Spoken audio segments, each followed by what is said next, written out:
The views and content expressed on the following program are provided solely for informational and entertainment purposes. They do not constitute legal advice. A podcast is not a substitute for retaining a competent, licensed attorney to advise you on your specific legal situation. Break the business, play is work and work is play. Power in the creators, have fun along the way. Break the business, doing what it takes. Celebrate success and learn from the mistakes. How's it going, everybody? Welcome to the show. It is time for Break the Business, where we empower indie creators and have some fun along the way. I'm Ryan Kairalla, and it is a pleasure to have you here this week.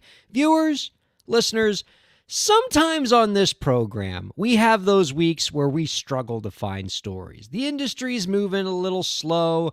We got to really sift deep into the publications to find some nuggets of information to share with you. But let me tell you, this is not one of those weeks. Our cup runneth over. We got some powerful, crazy, informative topics to share with you. DistroKid and Roblox are in the news. Joe Biden was talking to influencers this week, which means like there's like 100-year age gap between the people talking and the people listening. You got to hear all about that. That's pretty wild. We got Daryl Ballantyne from Lyric Find joining us this week, one of the most prominent music tech companies, a legend in the music licensing space. He's going to have some great advice for us. And who is joining us on this journey to help us get through all of the great stuff we have for you this week? Well, none other than our co-host, a musician, producer, all-around swell guy, Zach Sloan is here. Hi, Zach. Do you like my background? What the hell is that, Zach Sloan? Identity theft is a crime, as Dwight Schrute would say. I mean, for the radio audience, you may not know that every week I do the show with a very specific screen background behind me. It is I don't know what you call these things, like kind of a Japanese style, like paper screen with wood trim. And Zach Sloan apparently has decided that he got the same background and is now behind him. What are you doing, man? They're called room dividers, just for Thank the you. men folk in the room. You got it. Well, thank you, producer Lauren. At this point, it's a friendship divider because I feel very terrified by the fact that you're like, that's the exact same model. Like you must have like somehow found, I don't know if producer Lauren helped you. You got the same brand I did. That's weird, man. Yeah, I just got the wrong color. I was going from memory, and yours is more of a lighter red, and I went for the darker brown black. So espresso, if you will. But yeah, I was trying to rip you off. I figured I needed to have a background because I'm having some work done back here, and I was like, you know what? If I'm gonna go in a way that needles Ryan, because that's how I do it. I mean, that's the way everybody does it. It's the co-host mantra. I'm convinced all of the Break the Business co-hosts, like you all get together like once a month for coffee and you're just like, how can we needle Ryan this week? Zach, Yeah, buy the same background that Ryan uses. It'll get him good. I kind of want to know what's going on behind you there. Like what construction site, what fresh hell is just beyond that divider there? just a shelving thing, and then where instruments go, and have you seen Pulp Fiction? No, that's not right. It's just messy right now, and it's just dirty. So I was like, I just need to cover this up till this gets done. Well, I mean, now I'm just going to be always constantly thinking about what could be behind there. And frankly, I don't want you to show me because I don't want to lose the fantasy, because right now I can only imagine like the horrific stuff that might be behind there. And, perhaps it's better to be left to the imagination. I know, Zach, that you are pretty excited about our guest this week. You've been raving about Daryl Ballantyne ever since you found out he was going to be our guest. And there's a lot to like about him, right? In addition to running, founding, being the CEO of Lyric Find, a really celebrated music tech platform, the story of how Lyric Find came to be, I think, is an inspiring story for indie creators. It truly is a bootstrapped, rags to riches company. Like, he started this thing from zero. There was no giant VC that came in. and was made just everything nice and easy for them. They built this thing from scratch and built a really terrific platform that has withstood the test of time in the licensing space. And I can't think of a thing about them I don't like, which is weird. Because usually, you know me, Ryan, I'll dog on anybody, usually not guess to our face. But as I was like going through, or to their face, as I was going through their website, I was like, okay, what's the catch? Where is this actually bad? And I didn't find one, which makes me happy in a weird way. Because we got another story later where I'm gonna complain about somebody screwing over indie artists. Well, But I think Lyric Find is not only doing something really cool, they're doing things that I didn't know needed to be done, and I'm glad that somebody's doing them, if that makes sense. So good on Lyric Find. definitely providing a valid service. Let's get to Oh my what you were goodness. talking about there, about the company that we want to yell about as opposed to the one we want to celebrate. Spotify. Well, no, surprisingly not Spotify this week. What? I know we are giving Spotify the rare free pass this week and instead reserving the bulk of our ire to DistroKid. They have, and this is a company that, by the way, we've said a lot of nice things about over the past episodes, but this time, not too happy with what they've been doing. Let's catch everybody up. So quickly here from Music Business Worldwide, they're reporting that music distribution platform DistroKid has announced that they have partnered with gaming giant Roblox to allow DistroKid artists to have their music available on the Roblox platform to the 80 million daily active users on the platform. That sounds great. What a cool way to open up this. I mean, Roblox is like the new frontier of the music industry, opening up this giant new frontier for all of these indie creators on the DistroKid platform. Awesome. There's just one tiny, little, insignificant, infinitesimal small catch. The artists won't get paid a cent for their music being on the Roblox platform. As part of the invite-only beta program, DistroKid artists will have the ability to opt in to having their music appear in Roblox, with the artist, quote, granting rights for Roblox developers to use their music on a gratis basis. This announcement comes on the heels of recent announcements from Universal and Warner Music Groups that they're bringing their catalogs to Roblox and receiving royalties. I want to give you some numbers, Zach, to underscore just how ridiculous it is that artists aren't sharing in this licensing, right? How much money is going around between these companies that the artists can't participate in it? Okay, Roblox this year is going to generate approximately $3.5 billion in revenues. Of that revenue, they are already paying out $740 million to developers who develop things on the Roblox platform. So not only is Roblox making a lot of money, and not only does Roblox, as a matter of practice, routinely pay out 9 figures of money to developers on their platform, for some reason, there's no room in that budget for the 20 million DistroKid, the 2 million DistroKid artists who could be providing music to this platform. Dude, I mean, as if it wasn't bad enough on its face. I think the thing that irked me sort of the most in the article that we're referencing is Roblox's lack of really rationale. Yeah. It's like, this isn't happening. Why is that? Because it's not happening. Cool. Thanks, bro. Cool story. I don't understand it. It makes no sense to me. And what was specific is it said that indie artists aren't making money from Roblox. So I'm assuming Lil Nas X is doing fine on Roblox. Yeah, label artists are getting paid on Roblox. This is just the DistroKid deal. So there is, besides the fact what you just said of Roblox budget, so there obviously is money for this. And if the music is getting used, whether it is artist A on a record with a record deal, artist B who's indie, it's the same service either way. This makes absolutely no sense to me. And DistroKid, this really, really bothers me. It's a swing and a miss by DistroKid. And I know that critics of our point of view, Zach, are going to say, hey, it's an opt-in program. Nobody is forcing DistroKid artists to participate in this Roblox program. If they don't like the fact that you're just getting paid in exposure, you don't have to put your music on Roblox. But that's not the point. The point is DistroKid, according to its own statistics, distributes about 30 to 40% of all new music in the world. They represent over 2 million artists. That means that DistroKid has market power. They have leverage. They have this massive catalog built on the labor and sweat equity of millions of independent artists.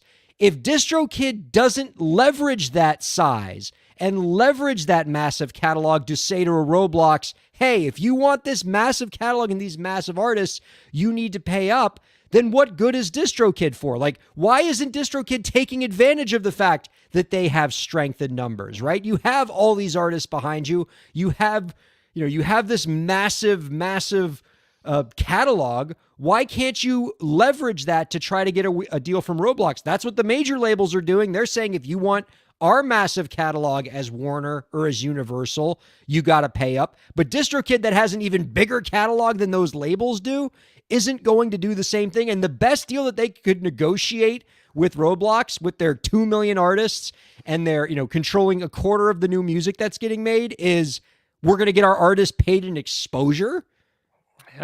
Yeah, I'm glad. Let's not undercut exposure, Ryan. We all know that exposure will pay the more. No, wait, I'm being told in my earpiece exposure pays. What was that, producer Lauren? Nothing. Exposure actually pays nothing. I'm sorry, I was mistaken. Yeah. Right, but I wanted your expertise on this because you know something a little bit. You have background on this that I don't. Can you compare this a little bit to the situation with TikTok and the music leverage that went on there with the labels against TikTok? And as we all recall, Taylor Swift yanking her music from TikTok and so on and so forth.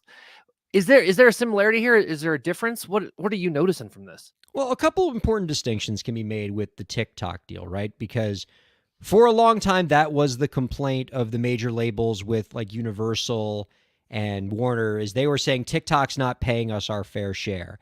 And it got enough to a boiling point that these major labels actually pulled their music from TikTok. And there was this really big, it lasted several weeks of, just almost like, Universal went on strike. They pulled all their artists from the platform and they didn't come back to the platform until Universal and TikTok came to an agreement, a new licensing deal, which presumably got UMG and its artists paid more by the platform, and they brought them back. And obviously, independent artists weren't part of that deal, but independent artists get paid on TikTok. TikTok pays for music. Not very much, not nearly enough to write home about, but they're getting paid. Like the TikTok does pay a small royalty, but the point is, like, when you are going up against TikTok as an artist, you're alone. So it makes sense that TikTok's not going to pay you very much. TikTok is TikTok, and you're just one artist with your 10-song catalog. The point is, DistroKid, if you look, is probably the largest music distributor in the world with a massive catalog behind them. They need to be the one setting the market. They need to be the one leading negotiations with Roblox, because now when DistroKid with its massive catalog is willing to roll over and give away their catalog for nothing, that then sets the market for everybody else. And now everybody else can't expect to get paid, because if the largest distributor in the world can't get paid by Roblox, what chance does anybody else have? Is it an issue of leverage? Is it DistroKid doesn't have Taylor Swift?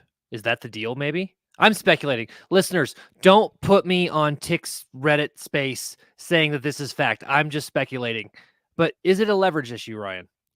I mean, everything, when it comes to music and tech, everything is a leverage issue in some space, because when music goes up against tech in any negotiation, tech's always bigger, right?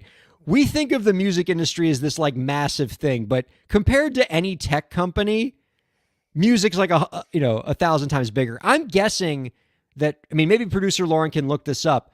I'm guessing that the market cap for Roblox might be bigger than like the market cap for the entire recorded music industry, or at least, like, let's see, Roblox generated $3.5 billion in revenue last year.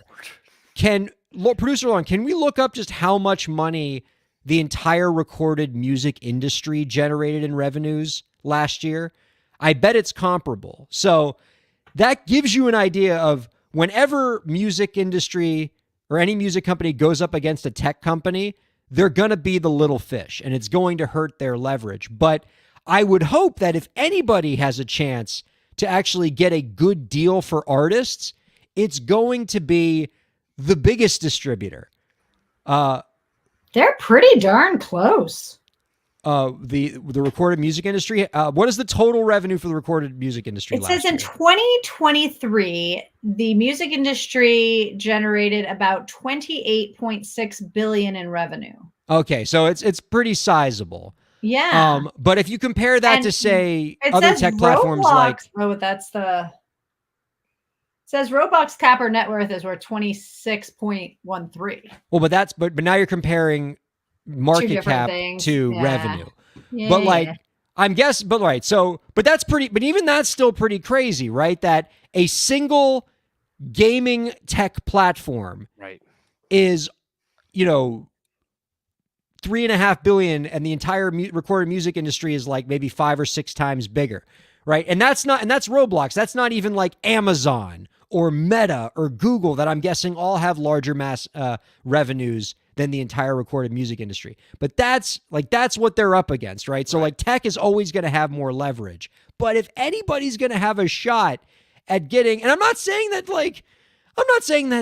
DistroKid has to get the deal of a lifetime. Like, I'm not expecting DistroKid to just absolutely brutalize Roblox in negotiations, but they should get something. Get them some kind of royalty.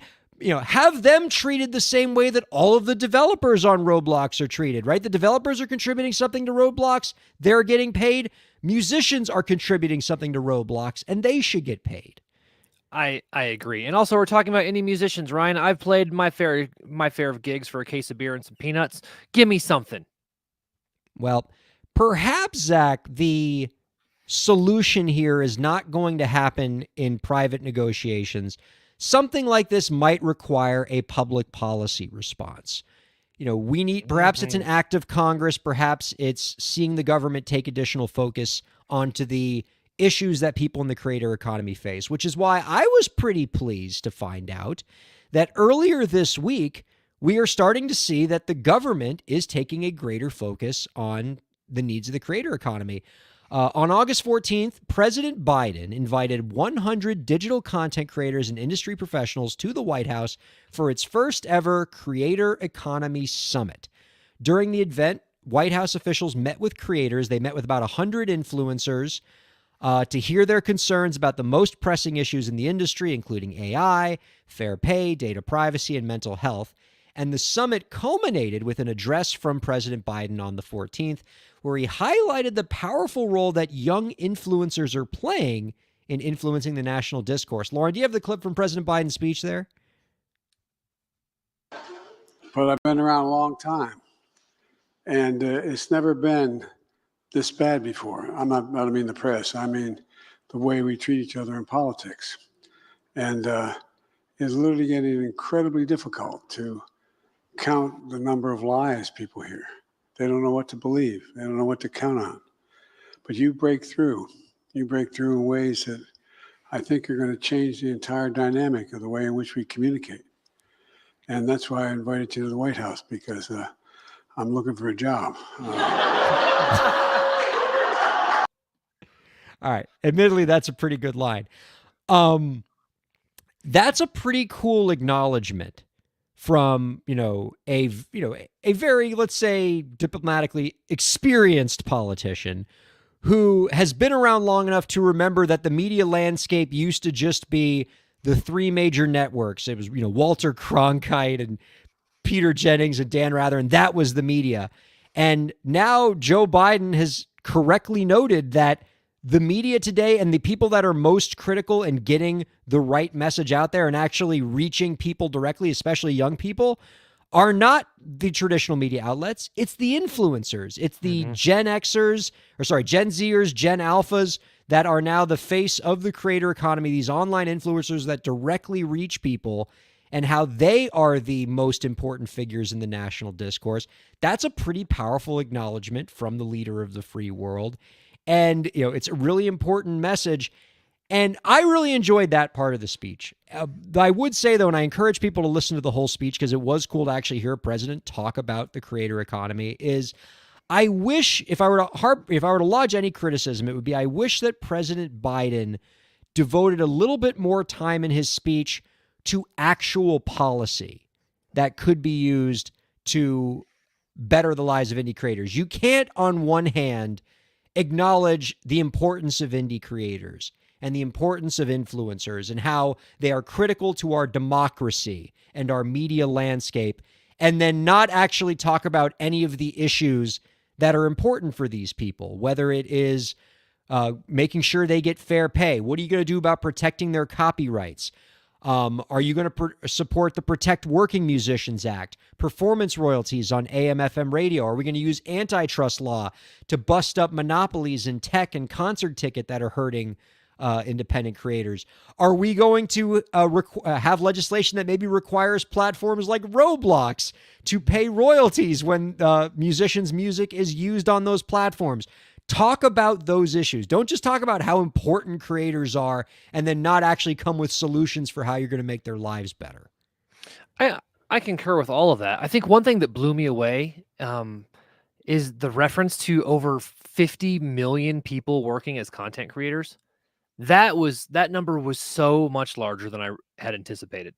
And so when you think of it in the scale of that many people, clearly there needs to be some regulation of some sort, because if 50 million people don't have the pull, because they're not 50 million all working together, they're all working simultaneously. And so legislation is going to be, I think, required to make sure that those people are taken care of. And that includes indie artists. And I'm not just saying musicians, filmmakers, people who are putting up shorts on TikTok or InstaFace or all these different things. Although, Ryan, I want to correct one thing. You said that Joe Biden had been around for a while. You forgot to mention that he really understands copyright law.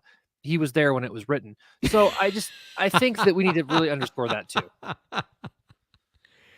Oh, man. That's a Constitution joke. Real easy smacking around the guy who's on his way out. That's fine. Just kick him as he's out the door. Do not accuse me of punching down at the actual president of the United States. I mean, like, I want to end it, I do want to end this conversation on a positive note. If you would have told me that anytime in like the next 10 years that the White House would actually devote policy time, would actually open up their doors to the needs of online influencers. Like, I knew about this conference. I knew that this was happening because I saw the announcement and everything. There was nothing in the announcement saying that Joe Biden was going to be there, right? Particularly because, we're very close to the election. There's a lot going on right now. Everything about the way this conference was advertised was, we're inviting people to come to the White House. They're going to get to talk to administration officials. But like, there was nothing in there about like Joe Biden showing up. This was more of like a wonky policy thing as opposed to like something that was actually going to get the president's footprint on it. But the president was there and the president gave a speech. And I thought that was really cool. Like it to me, it shows a shift, and it's a shift that makes sense because of what you just said there, right? The creator economy isn't just a small niche segment of our economy. It's increasingly becoming the entirety of our economy. We're all becoming creators, whether it's posting things on social media, whether it's a practicing lawyer who hosts a podcast once a week. We are all at this point now making content to advance our careers, to get our voices out there, to participate in democracy. And to your point, Zach, if all of us are going to be involved in it, we need to make sure there are things done on the policy side to protect all of us as creators, to improve our lives as creators, to make sure that the space in which we are creating is safe, is fair, is devoid of, tech monopolies that are going to hurt the industry. These are now important policy issues that affect all of us, not just a small segment that we might associate with, quote, the creator economy. Point to Ryan Kairalla. He's right again. I don't like it, but he's right.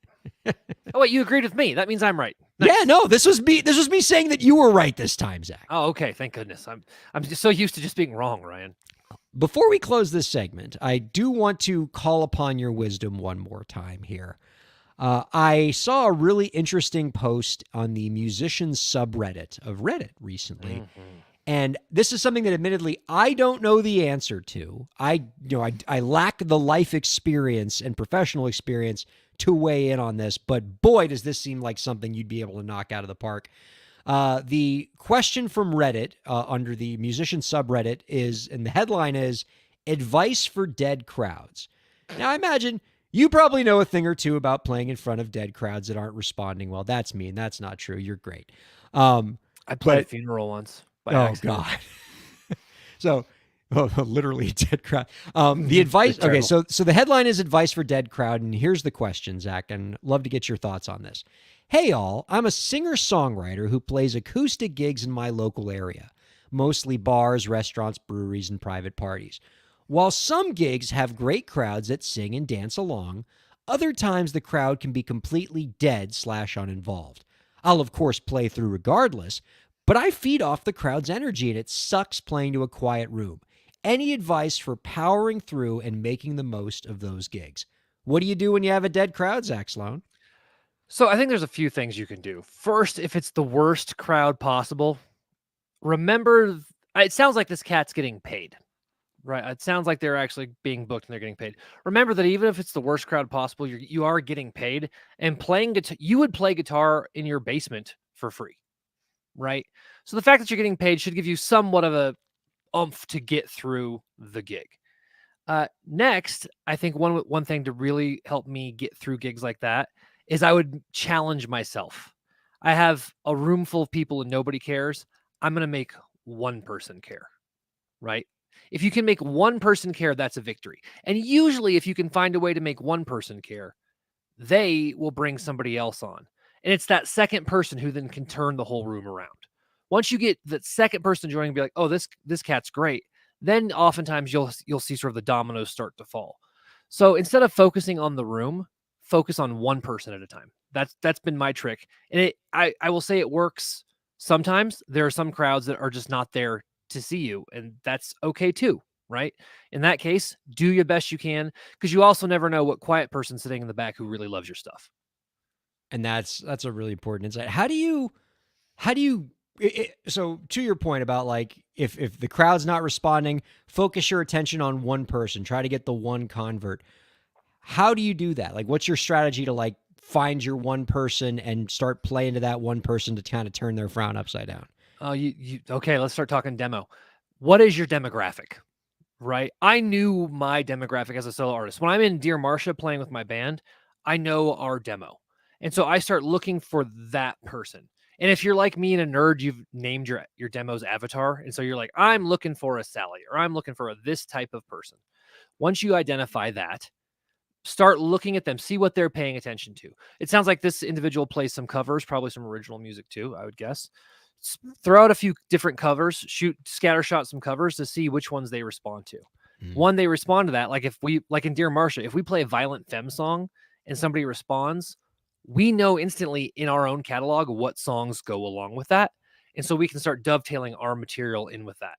And that sometimes is enough to go, oh, I like that song. Oh, and this guy has something like that. I like that too. And that's how you can get that cascade. The other thing to do is, this sounds terrible, but identify somebody who's kind of drunk. Like, seriously.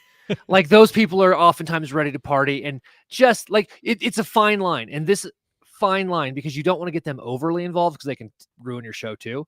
But if you find somebody who's just like ready to have a good time and you bring them along for the ride, that can help. It can also wildly backfire, so be careful. Is there anything that you shouldn't do when you have the dead crowd? I would imagine that for some musicians, when they see that dead crowd, maybe their impulse is to try to like lean hard into it. You know, come on, guys, let's pick it up here. Yeah. And, that just might make the crowd turn on you. Okay, if I ever see another person go, hey, is this thing on? I will yell at you. Don't do that. Don't berate the crowd. I have seen artists, like I've gone to shows and they're like, I can't believe you guys aren't listening. And I'm like, well, then be better. Don't complain about it. Don't be contemptuous of your audience.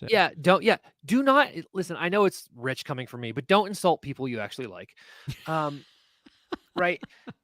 Be kind. And at the end of the day, just know that you're going to take some losses. Being a musician, especially an indie artist, is not easy. I've said it on this podcast. I've developed a thick skin playing terrible shows. so many bad shows. And at some point, they just become these little badges of honor you'll have. If you ever want to do a bad show episode, Ryan, talk to me about it, and I can regale our audience for hours with tales of my failures. But don't go after them. Don't get upset. Be as professional as you can and be as good as you can. And also keep in the back of the mind that sometimes you just lose them, and that's okay. I smell a recurring segment here, producer Laura. Just sad tales of Zach Sloan playing nightmare gigs. Let's get some imaging for that. Let's put some production around it. We might have something here. I'm thinking like maybe some kind of like, scary story music. We make like the room all dark. But it's got to be scary music mixed with clown music. Oh, scary clowns. I like this. Yeah, we're going to workshop this. We got something here. I know it. People want to hear Zach Sloan scary nightmare gig stories. Let's get that in the hopper. We're going to let that marinate, and we might have something for people on a later show. I love it. We're going to take a quick break. We're going to be back in a couple minutes with Lyric Fine CEO Daryl Ballantyne. Don't go anywhere. Keep checking out Break the Business. Break the Business is presented in cooperation with Ryan Kairalla, PA. Ryan Kairalla, PA is a law firm providing transactional entertainment legal services, including contracts, business formation, commercial law, copyright, trademark, and more. Ryan Kairalla, PA, Miami, Florida. rkpalaw.com.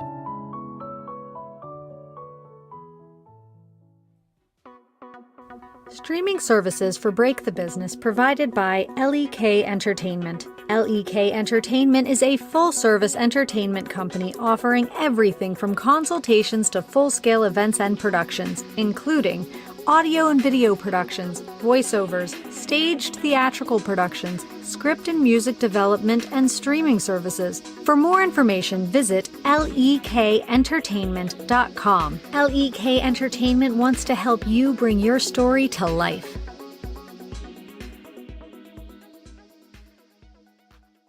Thanks for supporting Break the Business. If you have a question or topic that you want us to discuss, email us at breakthebusiness@gmail.com. You can follow the host, that's me, on Twitter at Ryan Kair, and you can follow the show at the BTB Podcast. Be sure to subscribe to the show on Twitch, YouTube, and Facebook, and on all major podcast platforms. And now, let's get back to the show. We are so blessed that we get to do this great show for you every week on all these amazing platforms. I'm so grateful for all of the terrific partners we've gathered along the way, whether it's our friends at volume.com, who are our top live streaming partner, whether it's our friends over at SiriusXM 145, who give us a satellite radio home, or all of the various podcasting and live streaming platforms where you can find this program. Wherever you're checking us out, we're so glad that you are. Thank you for listening. Thank you for your support. And thank you in advance for telling a friend so that you can help us grow our little community here. Ryan Kairalla here with Zach Sloan. We're just having such a grand old time. Let's bring a third person into this party. Let's go ahead and get our guest in here this week.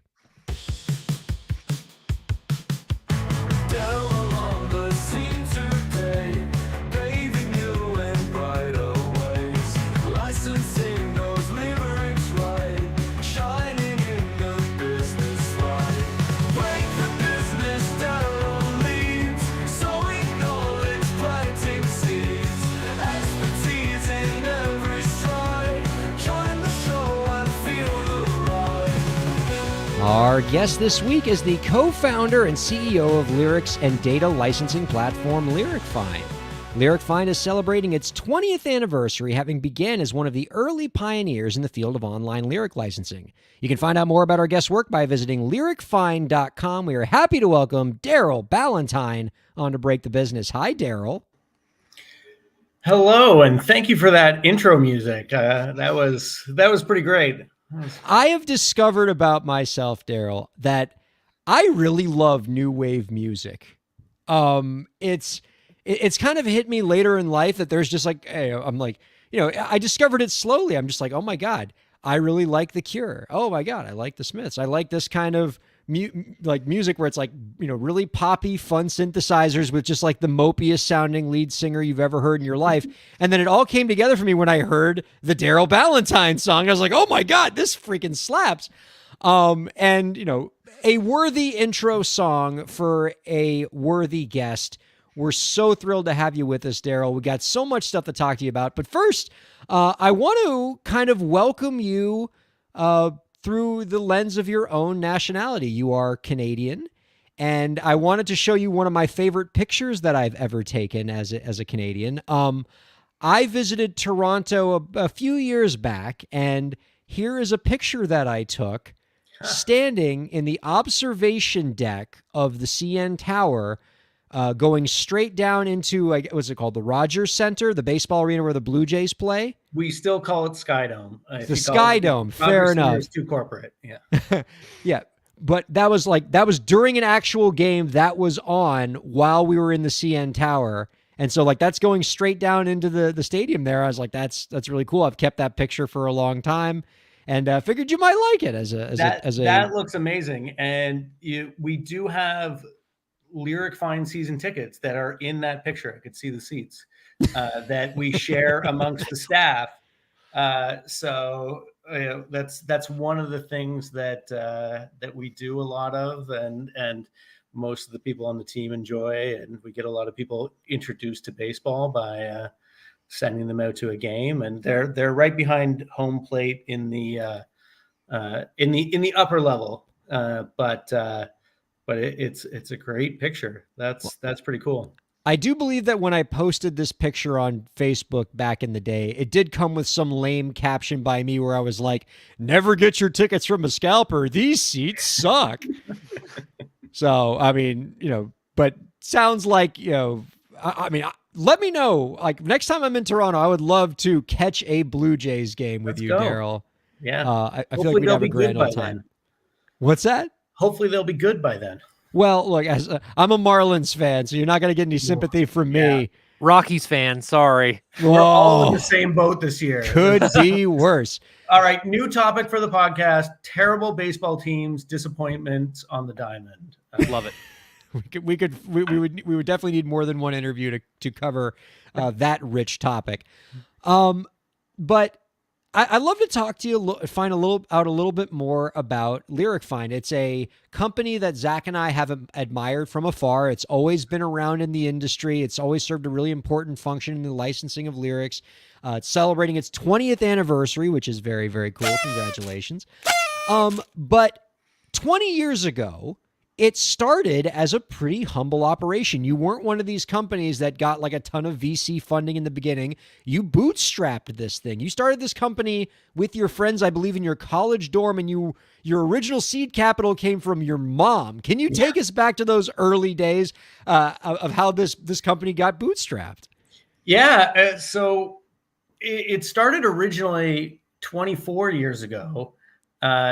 In the University of Waterloo, and we were in first year university, and it was March of 2000 when the first .com boom was going on, at least for a little bit longer, and we're all in a technical university, and we're all thinking, well, we have to start something, we have to do some sort of business so that we can be a part of this. And I was always the guy in university who could name that tune. People would come to me and say, what's the name of the song that goes like this, or who sings this song? And I would always be able to answer the question, because there was a lot less music out back then. And my co-founder, Chris Book, came across the hall and asked me what a song was. And for once I didn't know. So he went to try to figure it out by searching for the lyrics online, because he could remember some of it. And he came back and said, all these lyric sites out there suck. None of them let me search by lyrics. Let's start our own. So we said, okay, sure. So there was 5 of us originally. We each pitched in $30 Canadian to buy a domain name and set up web hosting, and just wrote a website. And it quickly became really popular. And we actually ended up shutting it down later that year because we learned about copyright. You mean we can't just post a bunch of lyrics on our website without permission? Come on. It's content that needs a license. So by November of that year, we had kind of figured that out and shut it down at the beginning of December, right before exams, which made for a fun time. And tried to get licensing for a little while, but realized that it was an administrative nightmare, and the music publishing industry wasn't ready for it. They didn't know how to handle it. So we just shut it down and left it for a while. And because the site was so popular, we took the lyrics off, but kept ads up on it. And that basically paid for our rent through university. Was, just the search traffic that was still going to there. But we ended up, after university, I had spent my last work term. I did an internship at EMI on the label side down in LA, working for a guy named Ted Cohen, who is on our board of directors now, and learning a lot about the music industry and that. And I was supposed to go back and work at EMI permanently. And then, in the perfect metaphor for the startup world, I was with my family at Canada's Wonderland, which is an amusement park just on the north side of Toronto, literally about to step onto a roller coaster, and my phone rang. And it was Microsoft, and they were launching their MSN Music Store. This was in 2004. And they wanted to include lyric functionality on there. They found our old website that had my phone number, but no lyrics on it, and called and said, "Is this something that you could license?" And I said, "Well, no, but let me make some calls." So I called my other co-founder, Mohammed Mutadayan, called him. We talked about it, talked to Chris, and then I called Ted and said, "Hey, like, this happened. I'm thinking maybe we'll restart the company as an aggregator rather than me coming back to work for you. And can you help?" And one thing led to another, and Ted joined our board and helped us get the first licensing deals from the publishers, starting with EMI Music Publishing. At the time was the biggest music publisher out there. And then we were off to the races, and I never got a real job. Zach, Dream. this has to be boggling your mind the same way I do. I can't think of a better example of just the furiously fast pace in which technology and the internet progressed, that it's hard to believe that there was a time in this millennium where you could not like readily search online to find song lyrics. If there was like lyrics to a song that you wanted to know, you just couldn't get that. There was a time in this century where you couldn't get that information. And like, I mean, that doesn't seem, I mean, maybe for Gen Zers, that seems like forever ago, but like, I mean, I was like, a time where I was still an adult. This wasn't the case. And just like how fast all of this has progressed, the breakneck speed in which the industry has changed, and probably how a lot of these traditional publishing companies have had to sort of get dragged kicking and screaming into this new world that we're in, into this new licensing space. Tell us a little bit about, the next step of how you went from this company that had these humble beginnings, that you started in your college dorm room getting, threatened to get sued, for copyright infringement, to all of a sudden you're working with some of the biggest music platforms in the world, TikTok, Amazon, Google. What are the lessons to be learned there? I mean, there's a lot, but it's hard to narrow it down after 20 years of doing it. But I think the simplest way, and you kicked this off by talking about my nationality, and the simplest way that I put it is, we're just stereotypically Canadian. And we always try to be nice to people. We try to do deals that are a win-win. We're not here to extract every single penny out of a client or out of a publisher or a songwriter. We want to do fair deals that are sustainable for everyone. If we do a deal that pays us a lot but puts our client out of business, that deal doesn't last, right? We want things that build long-term relationships and build trust and make it so that everybody can be successful. And we're happy to leave some money on the table for our clients to be successful. And we're happy to make sure that publishers and songwriters get paid, even when we don't necessarily have to or could take advantage of it, because we want to be fair to everybody. We treat everybody the same. And it helps. It shows. We continually get feedback that people like to deal with us. They trust us. They want to work with us.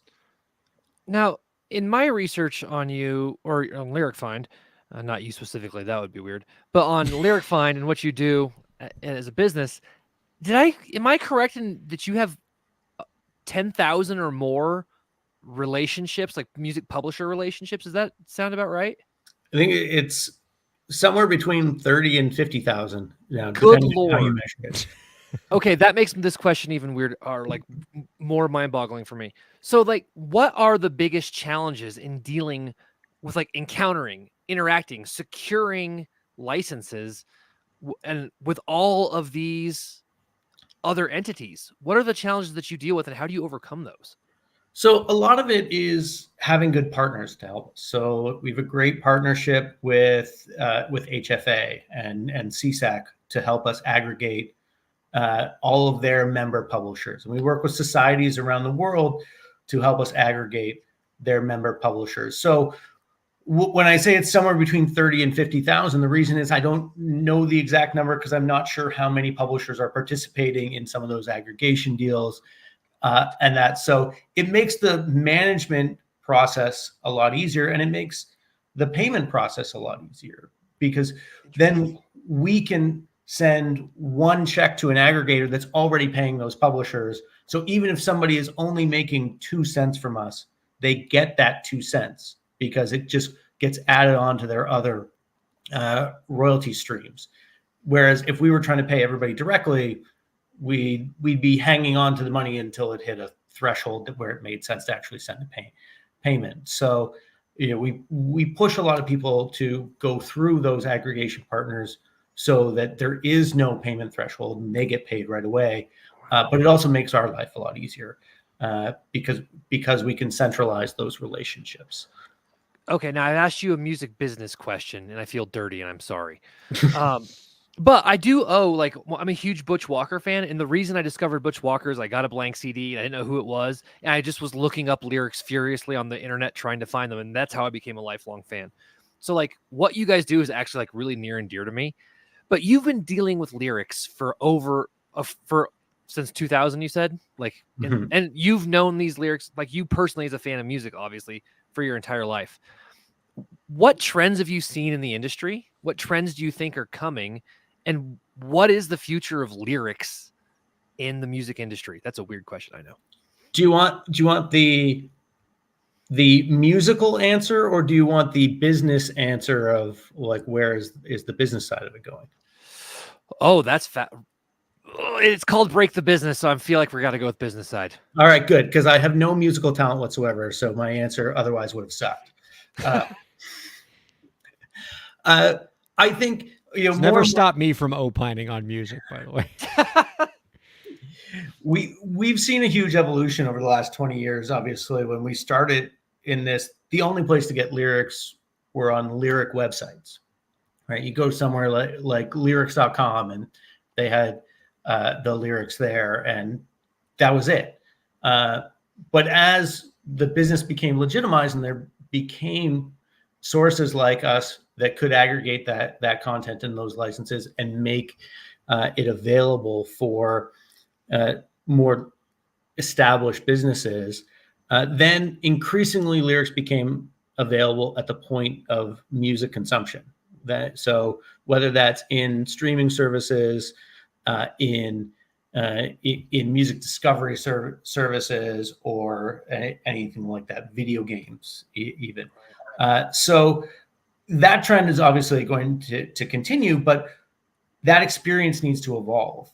So that's evolving through going from static lyrics to line by line synchronization to now we do word by word little synchronization, and going from just one version of the lyrics to creating translations into dozens of languages to allow people across cultures to understand what a song is about, using tools to analyze music through the lyrics. We have a product called Lyric IQ that looks at the content of music to help with recommendations or playlisting or content filtration to make things family friendly or family unfriendly if you turn the filter the other way, and that to enable more refined experiences, better discovery mode, especially with all the music that's being released now. But we're really getting things into more and more places. One of my favorite new places for lyrics that we've rolled out over the last couple of years is in cars, which at first glance, if you'd asked me even 10 years ago about, are you ever going to put lyrics in the car? I would have said, are you crazy? You can't drive and read lyrics. I was going to say something to that effect, but I didn't want to. I didn't want to hurt your business, but I was like, that seems a little dangerous. Don't worry, we've gone down that road, but it's because of the evolution of the car and the evolution of entertainment in the car. So a lot of automotive OEMs are planning for autonomous driving, so they want to have more entertainment options there. You've got electric cars that you have to sit at a charger. Sometimes you need charge time entertainment. You've got rear seat entertainment. You've got companion apps.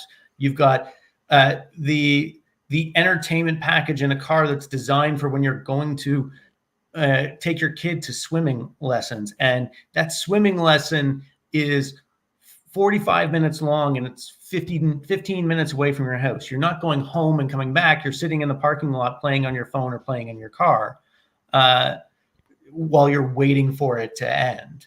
So the car is turning into an entertainment package of itself. Yeah.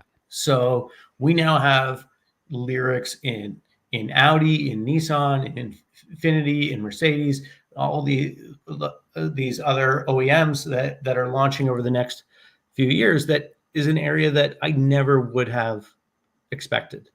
I want to give you a chance to talk a little bit more, I should say, about the value that lyrics can create for individual artists. I heard you once say in an interview, quote, "I still see artists missing so many opportunities for monetization and building community because they don't have lyrics and video content out with new releases." Can you tell us a bit about that? Yeah. I mean, you've heard of YouTube. And so there's a lot of traffic there, right? There's a lot of music listening. There's a lot of music discovery.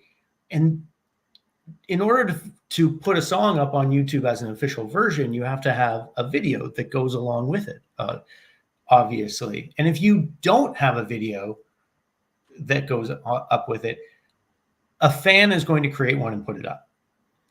But when you look at the monetization of that, the monetization of a UGC video is dramatically lower than a premium music video that is created by the artist that is an official version, and whether it's directly on YouTube or through a channel like Vivo.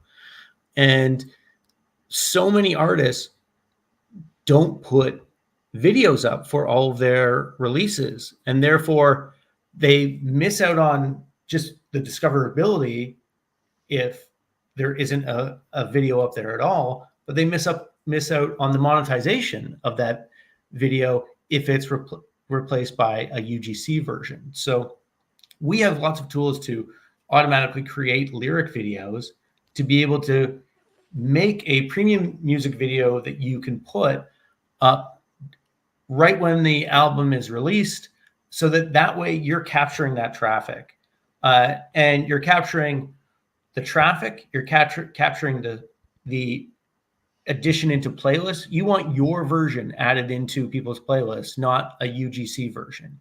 You're capturing the subscribers that are then going to your channel, or the secondary views when they're recommended something else from your channel, because it's your content. And of course, the monetization of it. When it's your video, it's a premium music video, it's monetized much, much higher. So it's really, really simple and easy to do. we can create a lyric video in 20 seconds and just run through. We have a project that we're working on right now where we're creating thousands and thousands and thousands of lyric videos for a label to fill out their back catalog. It's all sorts of stuff that has no presence on YouTube, and they can capture that monetization as a result, and have an official video up there, and it's simple, dirt cheap, and should just be table stakes for any new release to get all of the benefits, not just the money. So should artists be putting out lyric videos with every release? Should that just be a standard part of the release strategy? Absolutely. Yeah. That should just be a box that is checked, because you don't have to spend $1,000 or $2,000 getting a lyric video made anymore. We can make them for next to nothing, so that it's not a budget constraint. And the ROI on it is fantastic. I see Zach Sloan furiously taking notes over there. He's already thinking up some things for his back catalog here. I'll tell you what, as an artist who's tried to make my own lyric videos, bless you. Bless you. Bless you. Yeah. It sucks. Thank you.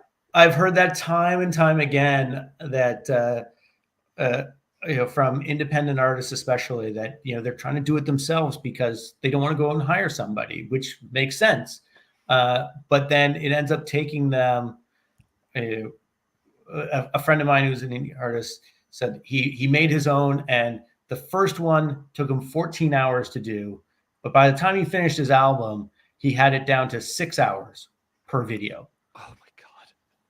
And it's like the manual sync, the manual like lining up of everything and using it. Like, it's just, it doesn't need to be that hard. It's not that hard.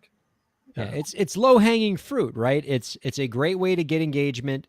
Your fans are going to love it and appreciate having the lyrics. It's an easy piece of content if you use these kind of tools. I mean, you get a lot of like bang for your time buck, if you will. Yeah, absolutely. And then you don't have to spend money doing a full on music video to have a presence on YouTube, right? You can have a lyric video there and capture that traffic right away. We've done a lot of translation videos too, where we create translations into a ton of different languages and have translated versions of the lyric videos up. And that often ends up in creating some really fun, unintended positive consequences. We did a bunch of translations for a band, Mother, that we do a lot of work with Monarch and their artists, and they're one of them. And we had put up a bunch of German translation videos for their latest album, and randomly one of the songs blew up on German TikTok. And all of a sudden that German translation video got millions and millions and millions of views, more than all the rest of the songs and translations on that album combined. But because it was there, it was ready for that moment. That's so cool. Yeah, you never know what opportunities can emerge. If when you put content out there, and you can completely miss an opportunity like that if you don't create what is a very simple video. Our guest has been Daryl Ballantyne. He is the CEO and co-founder of the 20th anniversary platform Lyric Find. You can find out more about our guest's work by visiting lyricfind.com. Daryl, this has been awesome. Appreciate hearing your journey and sharing advice with our independent creator audience.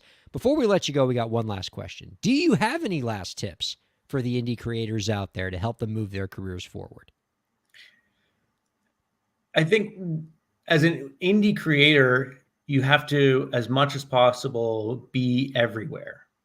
Your enemy is not the services. Your enemy is not really anybody in the industry. Your enemy is obscurity when you're first starting off.